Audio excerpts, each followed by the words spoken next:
you so much, Jan and Pat. That was beautiful. Good morning and welcome to Westside Unitarian Universalist Church. Welcome to all of you who are here in person, and we have a very good crowd, so that's great, and you're all very prompt. I think we had a full house at 5 or 6 minutes ago.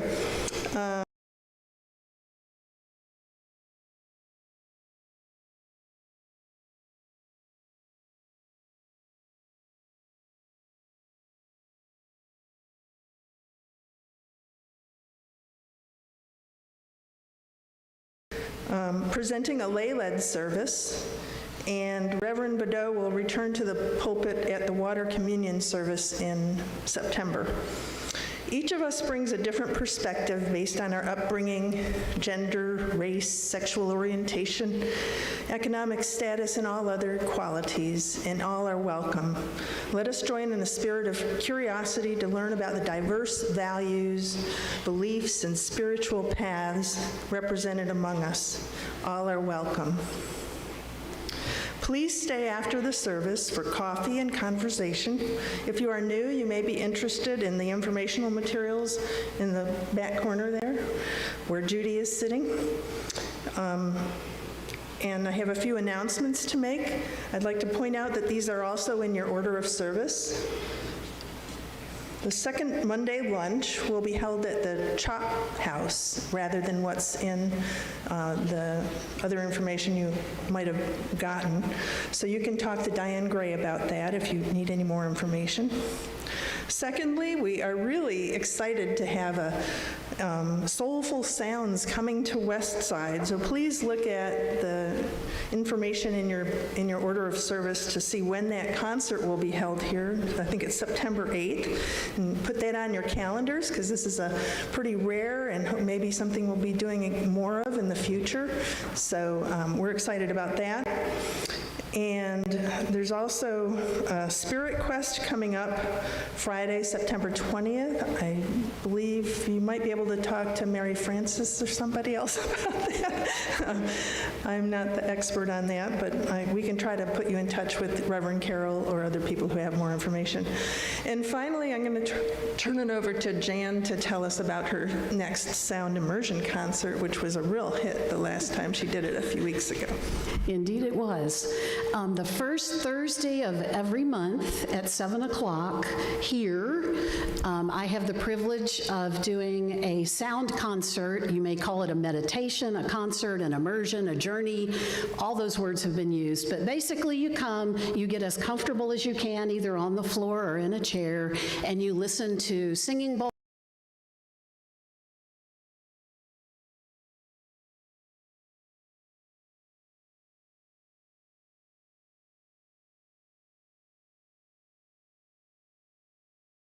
So it's really restorative. People really enjoy it. They have various experiences during it. The first one was, last week, I guess? Anyway, I've lost track of time.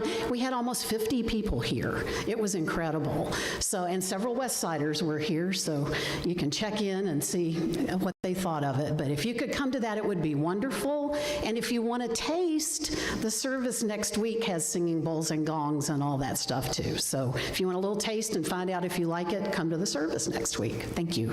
Thank you, Jan. So I will now try to sound the Tibetan bowl. According to quantum physics, a particle vibrating due to our sound here in this room can instantly affect a molecule in a star edge at the edge of the universe. With that in mind, we will now invite the Tibetan bowl to sing.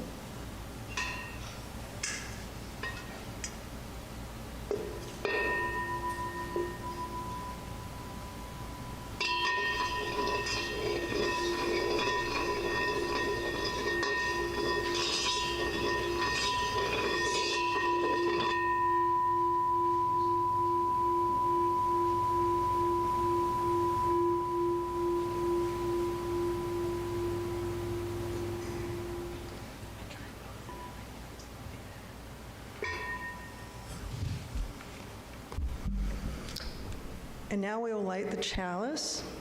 Our chalice reading is by 15th century Indian poet Kabir, whose philosophy bridged two great faiths, Islam and Hinduism. teaching that God is inside every person and everything. Do you want to do this, or do you want me to? Okay. I'll turn this over to Jim Karney, but you do need to come and use the... It's beginner's day. I haven't done a sermon in about 20 years. Between the conscious and the unconscious, the mind has put up a swing. All earth creatures, even the supernovas, sway between these two trees, and it never winds down. Angels, animals, humans, insects by the millions, and also the wheeling sun and moon. Ages go by, and it goes on. Everything is swinging. Heaven, earth, water, fire, and the secret one, slowly growing a body. Kabir saw that for 15 seconds, and it made him a servant for life. I just go into stuff. You can come back to it later, I guess. Thank you, Mary Frances, for lighting the candle. We will also light 2 community candles. One, we light a candle of concern for Gazans, where 17 schools being used as shelters were targeted in the past month, and yesterday 90 people were killed in a prayer hall. We also light a candle of joy to celebrate the Olympics, bringing nations together to celebrate athletes who combine both mental and physical toughness and effort, striving for perfection. Best of all, the U.S. is showing the world the strength of our diversity. And now I will turn over the service to Jim Karney. Good morning, and a special good morning to a couple of ladies who helped me, my daughters, one in Los Angeles, the other in the United Kingdom, who are hopefully streaming this. That's the intention anyway. So Kabir may seem divorced from our modern world and quantum physics and cell phones and all this. He lived in a world without a whole bunch of that kind of technology. But what he said in the 15th century, as we were starting to move out of one form of being into another and things like Newtonian physics were starting to creep up, in the West we got a division between things. So science and spirituality started to separate. And in the East, it didn't work that way. And for some people here, it doesn't, but let's speak generally. So we have had a paradigm on this side of the world where matter is where everything comes from. And with quantum physics, we've been trying to figure out why there is consciousness, how life is, because how is it going to come out of inanimate matter? We're now playing around with the idea that somehow computers are someday going to become fully conscious. We just have to figure out how to make them work. And there's some dichotomies here, and we're in for a paradigm shift, and it's been coming since Schroeder's cat wouldn't die and was dead at the same time and things like that. Kabir was talking about the interconnectedness of everything. What he had was a revelation, and like he said, it made him a servant for life. It's all at once he understood what was underneath things. It's sometimes called samadhi, sometimes called enlightenment. It's often done with forms of meditation or thinking about what is the sound of one hand clapping until you get it. But there are other ways. And we're going to talk about some of those today and solving the dichotomies. Western science can be just as hidebound as any superstition. When I was a kid, there was an emerging concept of plate tectonics. But if you tried to put a textbook out with that, you couldn't get it published because the existing science community said, no, this is crazy voodoo stuff and we're not going to have it. The continents don't move. Everything is gradual. And part of the reason for that is that sort of bred the door into superstition and the God stuff and the kind of repression that had happened by the church with Galileo and things like that. Newton was supposed to have been a priest, but he got an exception from having to be an Anglican priest to also be a scientist. So it was pretty hidebound at the time. But you can get stuck in thought the same way. Another example, back in the 1970s, I was at Jericho. And I was told that was the oldest city on the planet, 6,000 years. Sort of lines up with Bishop Ussher's dates, right? But nobody looked below that because, of course, there wasn't anything there. We now know that there are communities that were first 11,000 years old in Anatolia, Göbekli Tepe. But those had to be hunter-gatherers that somehow built these elaborate things that make Stonehenge look like a mud hut. And it turns out there's an earlier civilization going back 13,000 years, and guess what? They had agriculture. But that still hasn't really percolated into the general consciousness.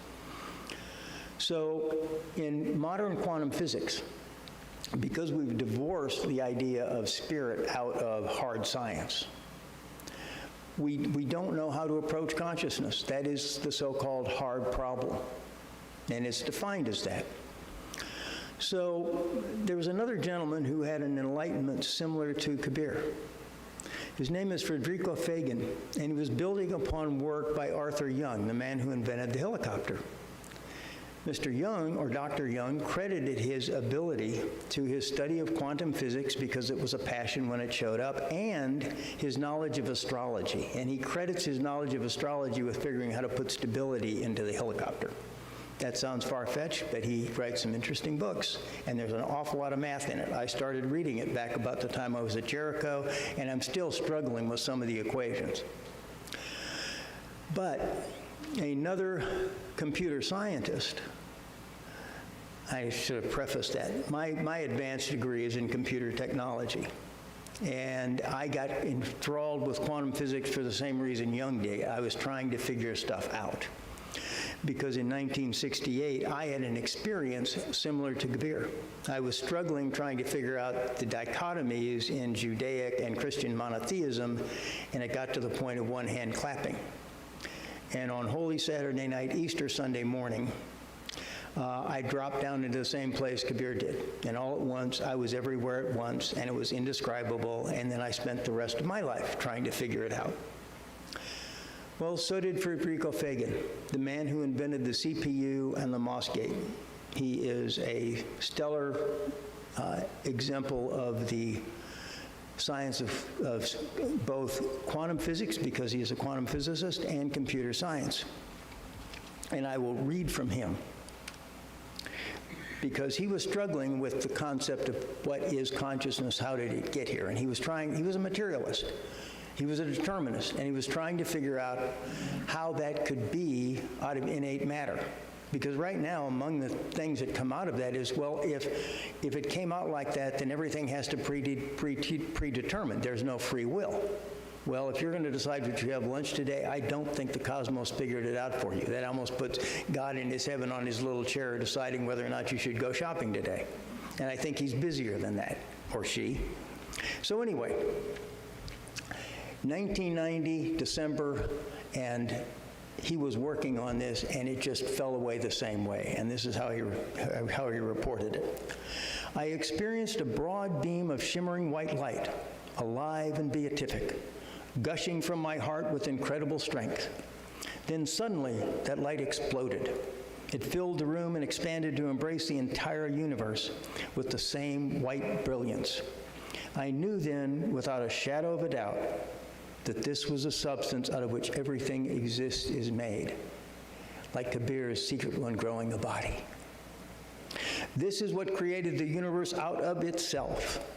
And then, with immense surprise, I recognized that I was that light.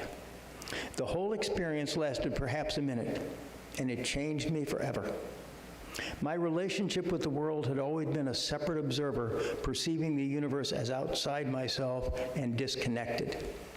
So he reversed his course, and he started working on a hypothesis. And he said, okay, we got this wrong.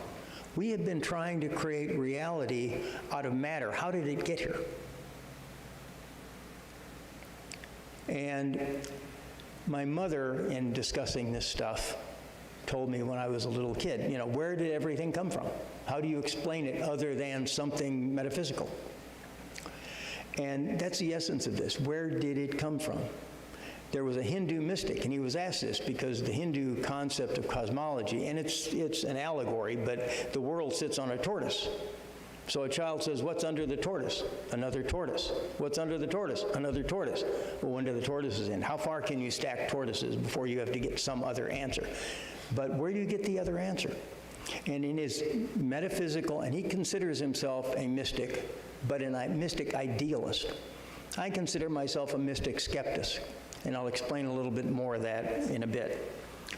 But he went beyond. He said, what if we just turn the equation over? What if consciousness exists under the material and creates the material? In other words, what if this underlying waveform, and that's what it feels like, from what I can express of it, is it's like you're floating in this sea and you're a part of everything and you're a part of this wave. But it's multiple waves. And I'm going to get more into that when I get into the weird Taoism stuff, but it makes sense too. So he went ahead and posited, if we just start with the being of this form and it generates consciousness. In effect, our free will allows us, and I lost a page, didn't I? And what happens is that creates the web of time. And with free will, the conscious beings that it engenders create the future. So here's from Fagin again. I hypothesize that consciousness is a fundamental property of the quantum fields not yet acknowledged by physics. This property is essentially invisible in the macroscopic inanimate objects of classical physics, because a typical object is a random aggregation of atoms and molecules, in which the averages of their individual quantum properties become the deterministic properties of a classical object. The quantum properties of atoms and molecules are instead important for the functioning of living cells, and therefore could explain the obvious presence of consciousness in living organisms. Living cells are quantum systems, not classical systems as we have been told. That's a pretty radical statement. Now, I'm going to discuss consciousness just for a bit of my own experience with this and a good bit of the reading I've been doing. Right now, we're all sitting here as envelopes inside of our skin with a lot of water and trillions of living entities, some of which have our DNA, most of which do not. That's the current theory of the microbiome. And quantum, and yes, there's quantum biology too. Now, we have a waking mind, which we're all sitting here with. A Taoist would call that the monkey mind. And we have our subconscious mind. And when you start dividing things, they don't talk together very well. There's not that much communication. But there are viruses in your GI tract right now and bacteria that are helping you decide what to have for lunch. Because if you're missing something, they will send you signals that you don't understand. We know now that cells have consciousness, and eukaryotic cells, the later ones that have Golgi apparatus and stuff like that, they are actually compound beings. Once upon a time, several living entities got together and said, we can do this better as a whole. And that's how we started building these blocks. And along the way, we did living things did things like, we'll put more oxygen into the atmosphere, because without that, we wouldn't be here. That was a paradigm shift. So right now, we are running out of the way we're doing things. Between climate change and everything else, our monkey mind has gotten so busy that we are messing up our very environment. You look at our politics, they have the same division in this country because we've lost harmony, we've lost balance. And the idea of collective consciousness, is it coherent or not? In other words, where's the dichotomy? Our collective consciousness of conscious and unconscious minds is out of balance. That's part of how we got there. Material's fine. Cell phones are more important than having a livable environment. There's nothing wrong with cell phones. It's just there's too many of us and too much of them. And it affects our ability to think. So let's go back to collective consciousness for a minute. Right now, the idea is that it all sits in the brain. Fagin and I agree I've read his stuff, but I was also thinking this before, that the mind is just a switching station. Not the mind, but the brain. It isn't where consciousness resides. If it is, when you shut it off with anesthesia or something like that, it would be hard to kick it back. That doesn't say there aren't mechanical elements to senses and things like that. But look at all these things that are in your body that are helping you figure it out. That's a collective consciousness. Look at a beehive, look at an anthive, and you're seeing a collective consciousness. Bees can see things we can't see because of emanations of flowers that were designed just for a bee, or just for a wasp, or just for a flea. And oral senses too, and they have different sensing organisms for that. There's a collective consciousness. In quantum biology, we're starting to become aware that the fungus on the floor of a forest floor is helping the trees figure out what to do and what's going on in their neighborhood. And also, you look at birds in flight. They adjust stuff because they are navigating together and sharing the load. They are finding ways to line up with each other to make the air flow smoother. So there's levels of consciousness that we right now are ignoring. And there are ancient wisdoms which are often seen as superstitions and misunderstood. But it's a matter of language, just like the language we have between the two sides of our brain. Okay? Now, that doesn't mean you can't go into crazy superstition just as much as you can go into too rigid approaches. And there are ancient societies that we can look at that didn't have the division.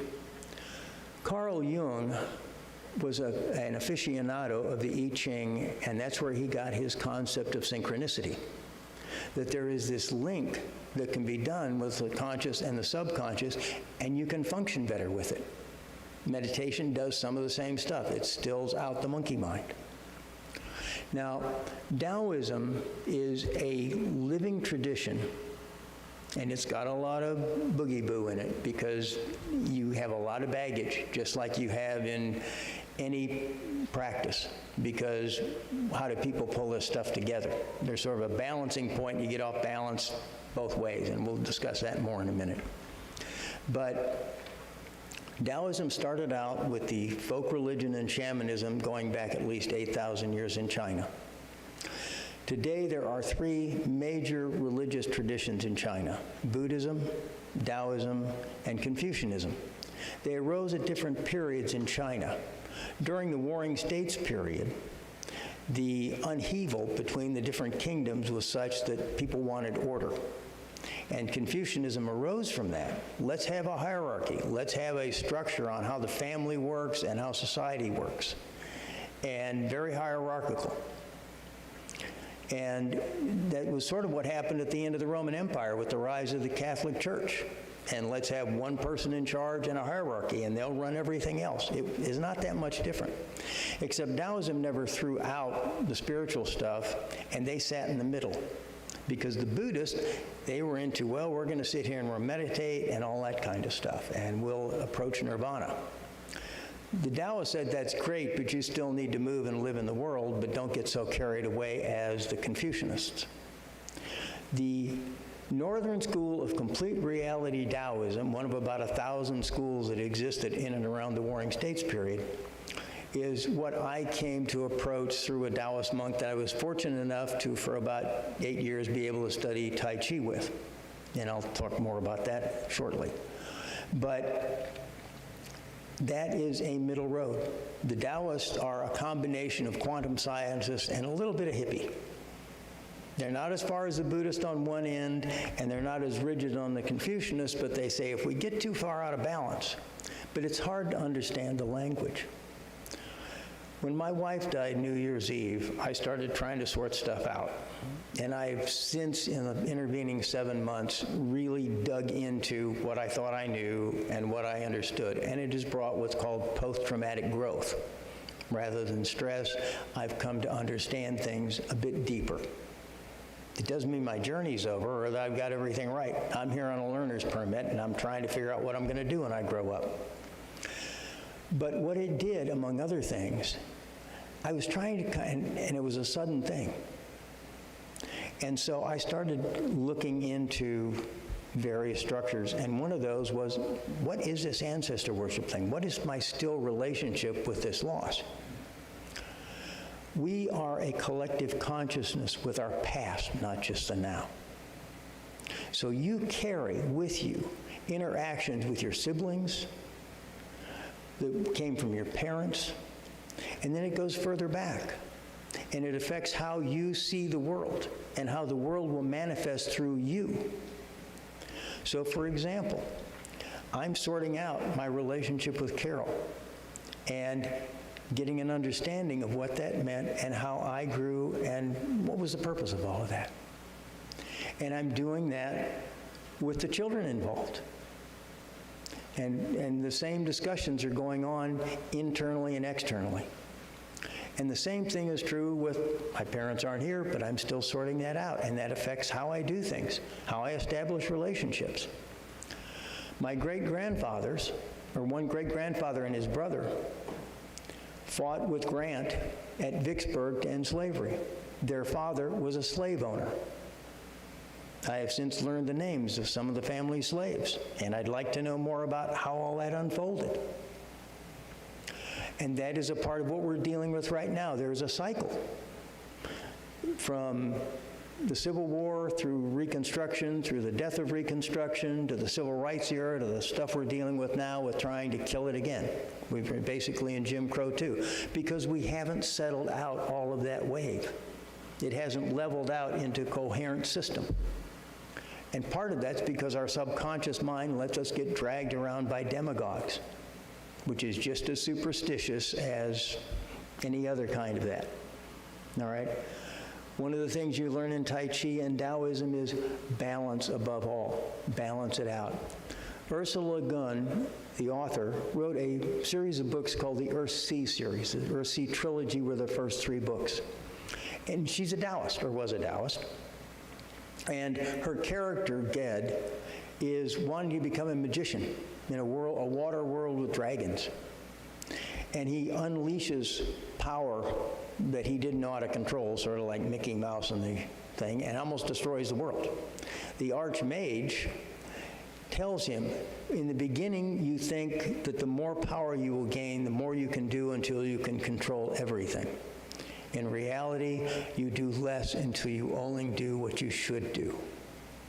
And that's the goal of that path, is find your own path and work it.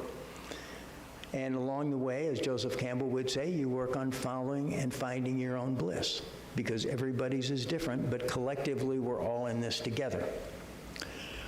And that leads me to, how does Taoist practice work? Now, this morning for the practice, we did some Zhongs, and we introduced a little bit of Tai Chi and how the Taoist system works. And if folks are interested, there could be a study group off that. Reverend Carol and I were talking about that, so if you'd like to learn more or do more, because we could do some of the physical stuff too, that's available. Now, there are 3 primary books in the Taoist canon, which comprises about 2,500 books and has had to be rewritten from memory several times because various emperors or the Warring States period, they would be destroyed because they were too dangerous. You might take over my empire or whatever. The second most published and translated book in the world is the Tao Te Ching. And it is 81 poems. So figure 81 pages. This is the Tao Te Ching written out, and 2/3 of this is commentary. It's what's known in the West.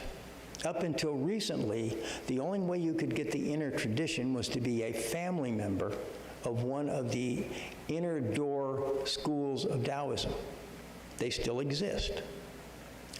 One of the people who worked with that is the offspring of a bunch of Greek Orthodox archbishops and bishops by the name of Bruce Francis. And he left the West, not speaking Japanese, and went and did college in Japan so he could learn Japanese martial arts. And one day, after he'd graduated, but he was still working on it, somebody who knew Tai Chi put him about 20 feet in the air with barely touching him. And he said, I got to figure this one out. And he went to China. And he became adopted by one of those masters. And master doesn't mean necessarily the same thing as here. This is part of the commentary on the Tao Te Ching of the inner tradition of the Watercourse Way, the Lao Tse school. I'm still working my way through it because I was going nuts trying to put all this stuff together for this, because what I'm talking about today could easily be a double major college course. But I digress. The other book of the three, there are three books, I'm only going to address two of them, is the I Ching, the one that Jung was so enthralled with. And it is actually a master map of how everything works. All of Chinese traditional medicine, when you do the I Ching, or when you do Tai Chi, you are walking the I Ching, and the list goes on. And it shows the pattern and rhythms, and after we do a little video, I'm going to come back to it. I'm going to introduce this. This is a very good introduction to it and a translation. I have a bookshelf full of books on the I Ching, and I normally go through, when I'm approaching it, I will often read 3 or 4 translations. Ben Bell Wen is an attorney, practices both on both coasts. She has also written 3 books about this size on esoteric studies, and this I Ching is a fantastic introduction, along with another book that I can recommend if you're interested. And she's given me permission to give you a little short teaser on how it works from the 400-odd YouTube she offers for free on the web. So we're going to go ahead and play that right now. It's not feeding through.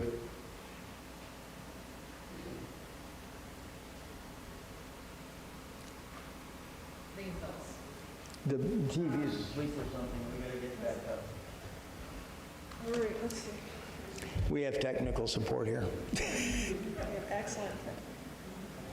You want to start it over again? There are only 2 possible digit values. The Book of Changes is a symbolic, sympathetic representation of the cosmos. It's premised on the following cosmology, or the philosophy of how the universe was created.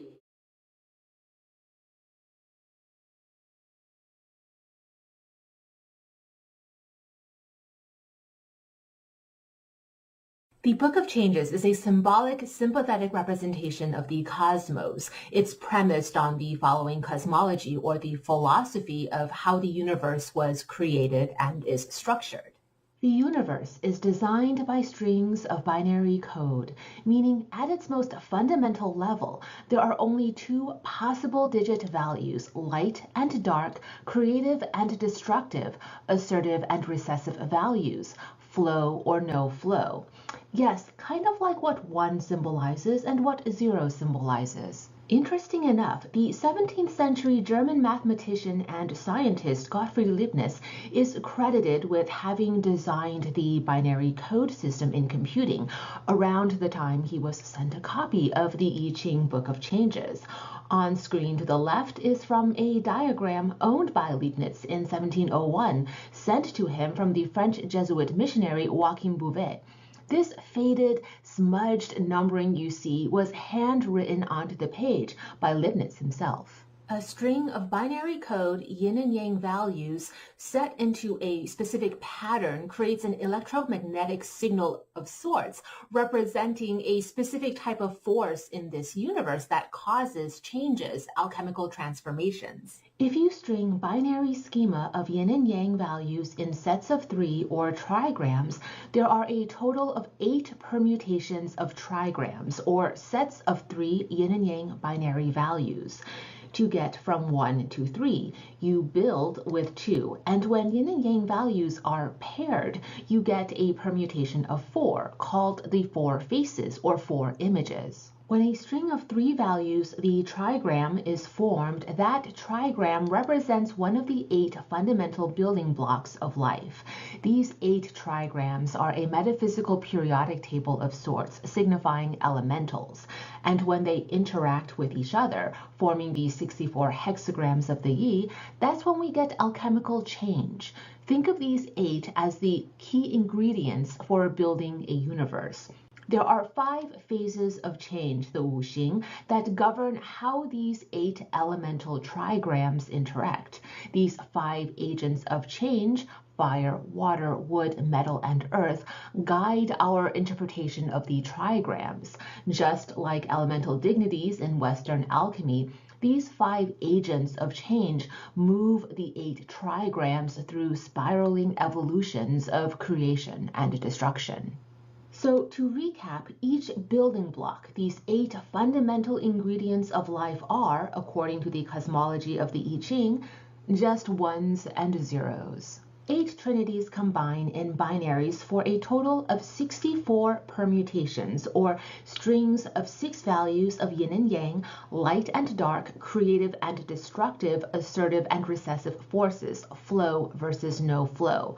These strings of 6 are called hexagrams. The 64 hexagrams represent a total of 384 lines of binary code, 64 times 6, and is therefore a scaled down figurative representation of the universe.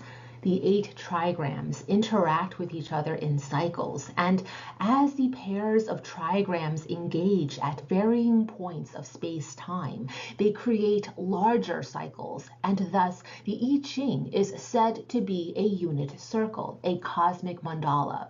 A mandala configured from, essentially, ones and zeros. These 64 hexagrams, equivalent to 384 lines of binary code, reveals itself to be both a map and a divine compass. According to the cosmological theory of the I Ching, any and every change of alchemical transformation in this universe can be attributed to these 64 hexagrams, and every moment of change to one of these 384 lines of binary code that make up the 64 hexagrams. When studied, the 384 lines or values of binary code will reveal profound insights and wisdoms about the universe. So the Book of Changes is a book of spiritual laws, you could say, philosophical principles, a revelation of how the universe was created and how the universe continues to change. When ritualized into divination methods, the lines will reveal knowledge beyond what we can ordinarily attain for ourselves. In other words, from your current physical vantage point and through your 5 physical senses, you can only perceive space-time in a very linear way. But with the Book of Changes, which is represented by a circle and signifying cycles, you can perceive space-time in a non-linear and radical way. Within the culture, we don't express the I Ching as being invented. We characterize it as having been received by certain legendary figures or cultural heroes. So the idea of these concepts being received implies spiritual revelation. Now, the mathematical synchronicities you'll find in the I Ching and in Taoist mysticism is really the fun part. You've got the 64 hexagrams. So and this actually is is showing the motions of the Tao, the way the 64 hexagrams work. And it really should be probably in 8 dimensions. It's not just a 2-dimensional or even 3-dimensional space. One way I look at it that has come to me after years of playing with this stuff, I talk about 9 realms.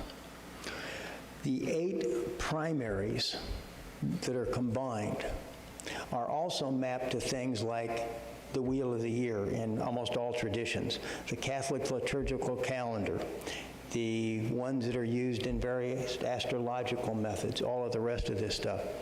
And these motions that they talk about, and I don't have time to get into the river maps and Lushu and a whole bunch of other stuff on how the different ways all of this stuff works.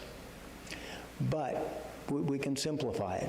There is a rhythm and a cycle, just like the ones I mentioned with like Jim Crow, Reconstruction, all of this, and they move at different harmonics. So there's how long a life lasts on average, and there are certain things you can see in a pattern, and things that sort of happen, but everybody's a little different.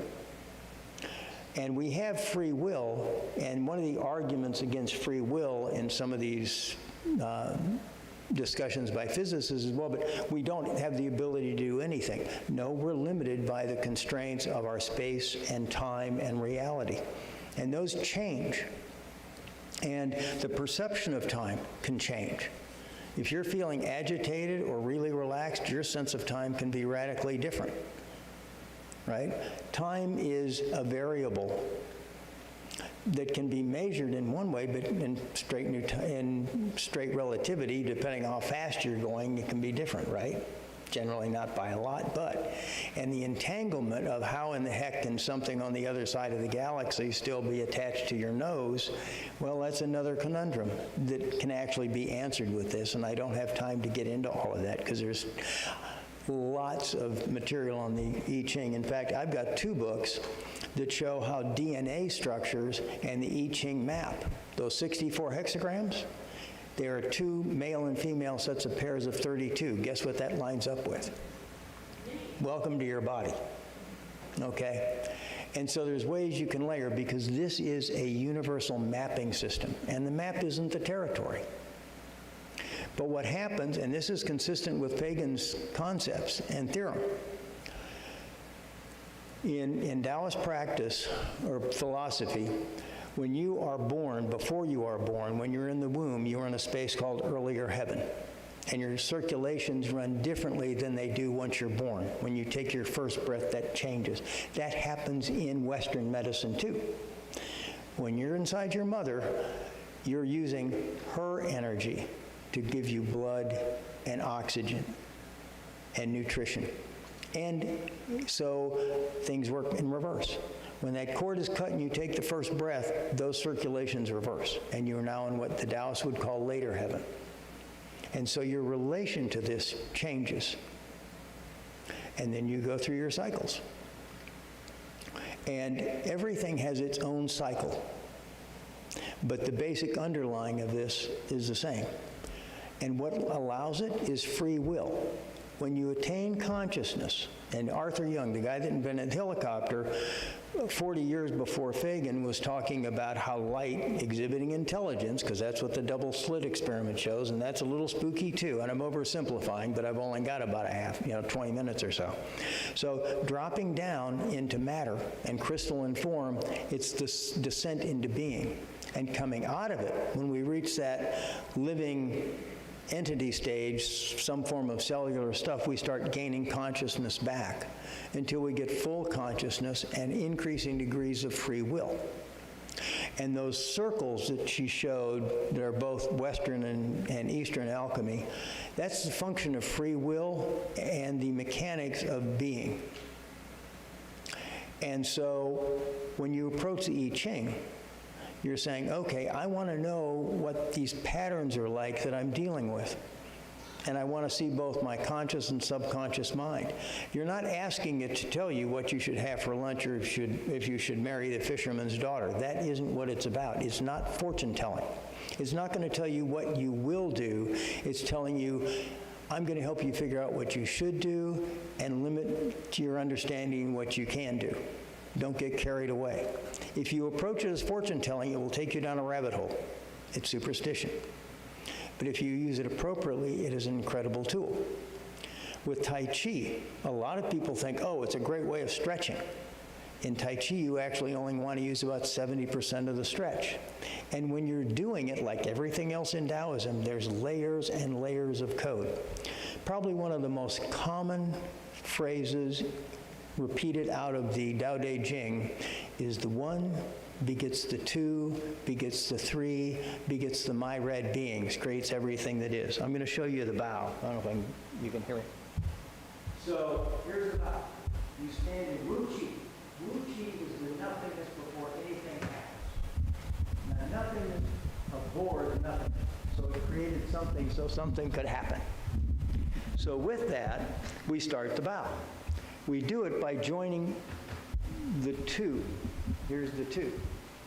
they link. This is yin-yang. It's not yin and yang at that point, because it's only when it separates that it does that. But first it has to exhibit free will. So the 1 begets the 2 begets the 3, which is free will.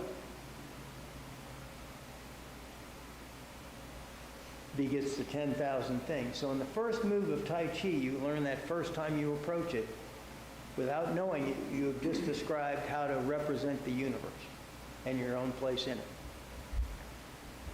And so this brings us back to the basic of it. We're all here on a learner's permit.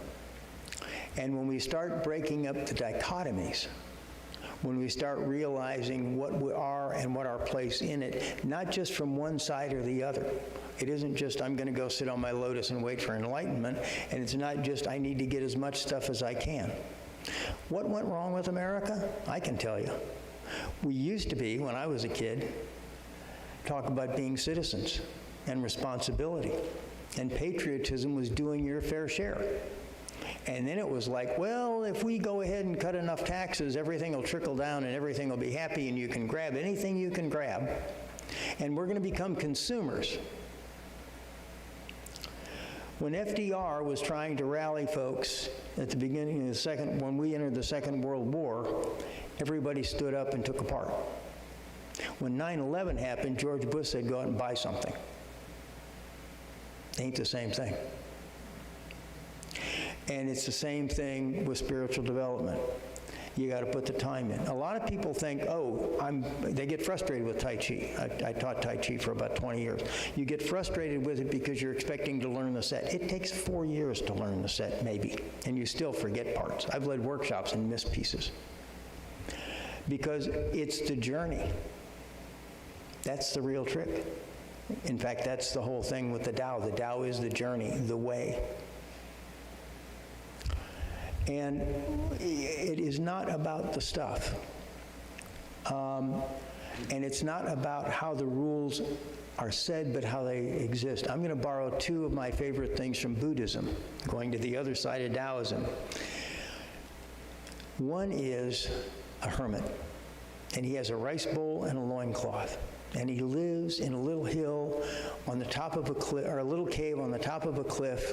And every day he has to go down and wash out his rice bowl and his loincloth and come back up to his little space. And that's all he has, are those 2 possessions. So one day, he went down to bathe and wash his loincloth. And he comes back up and there's a thief stealing his rice bowl. So he gave him the loincloth and wished him well. And after the thief left, he sat down and said, what a shame. I couldn't give him this beautiful moon. The other are 2 monks. And in Buddhism, there comes a point where you do this long walk, and you have to go as a mendicant from village to village and beg for your food, and you're at the mercy of whatever happens. And so these 2 monks are going together.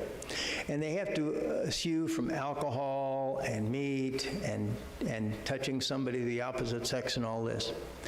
So one night, they get under shelter because it's storming like mad. And they get up in the morning, and they come to a river crossing where it's swollen. And here's this little old woman on crutches, unable to cross the water to get home. And so the older monk picks her up and carries her across and sets her down on the other side. And so they keep walking. And the younger monk, this guy's violated his vows and his oath, and he's terrible, and he's just fuming. And they go like this the rest of the day, not talking.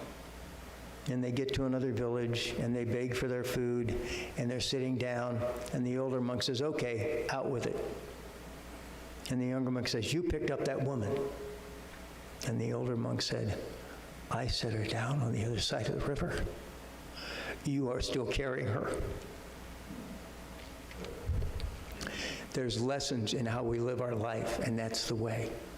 And there are many clues, if we put things back together, that we will be enriched, but we have to let go of our preconceived notions. We're not getting into la-la land. Thank you very much.